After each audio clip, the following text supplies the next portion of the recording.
이제는 율법을 지키지 않아도 되는 거냐?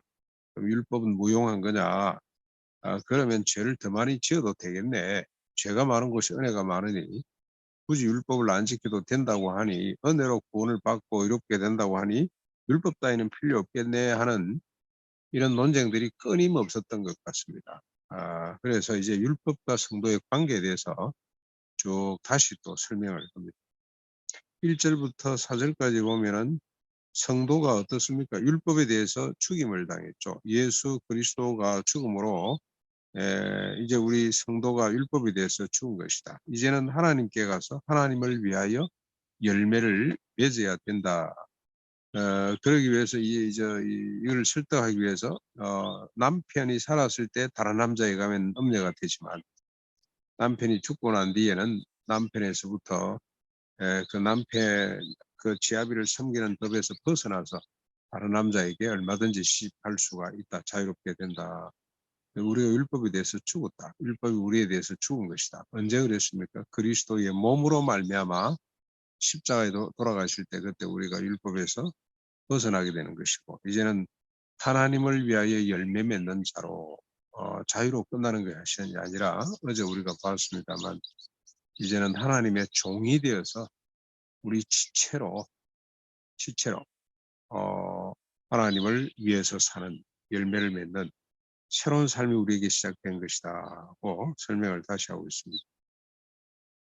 5절 6절에도 성도가 어떤 존재나 율법의 조문에서 묵은 것이라 그렇게 표현을 했는데 벗어나 영의 새로운 것으로 섬기는 자가 되었다고 설명을 합니다.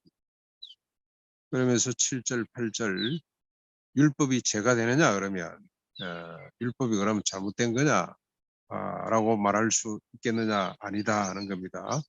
왜 그렇습니까? 율법이 없으면 우리가 죄를 깨닫지 못했기 때문에 죄를 깨닫지 못하면 하나님의 은혜가 뭔지를 알지 못하는 그래서 율법은 죄가 아니다. 율법은 우리로 하여금 인간으로 하여금 죄를 깨닫게 하는 역할을 했다는 겁니다. 그러면서 쭉 9절부터 13절까지도 율법 자체는 거룩하고 의롭다는 겁니다.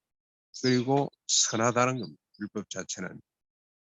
그러나 오직 율법은 죄가 죄로 드러나게 하는 것이다.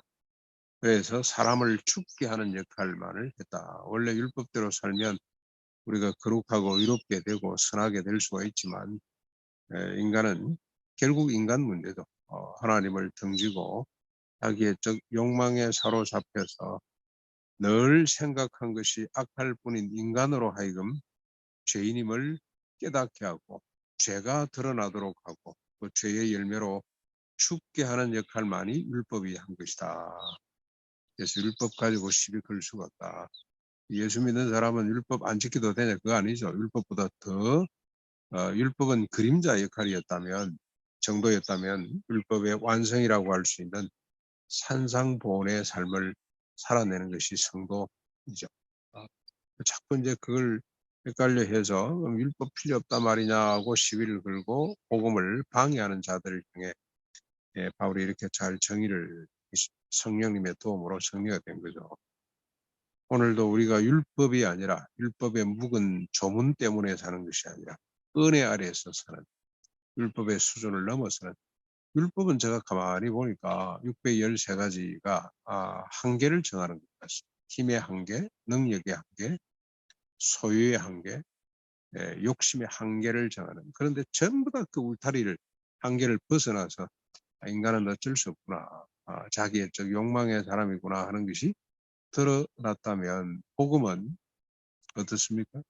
그 인간을 새롭게 만드는 우리가 6장에서 보았습니다만 십자가에 달려 돌아가실 때 우리 옛사람이 함께 죽고 주님이 부활하심으로 우리를 새 생명 가운데 살아갈 수 있는 새로운 피조물로 살려내시는 그래서 이제는 죄의 종이 아니라 하나님의 종이 되었으니 날마다 죄를 정복하고 이기고 하나님을 위해서 종처럼 살아가는 사람이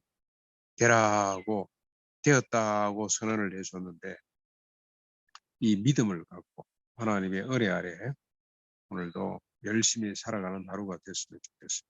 그 열매를 많이 맺고 영으로 섬기는 자 성령님의 도우심으로 우리가 섬기는 자로 다시는 자기를 위해 살지 않고 주님과 타자를 위해 섬기는 복된 오늘 하루가 될 수 있기를 주님의 이름으로 축원합니다.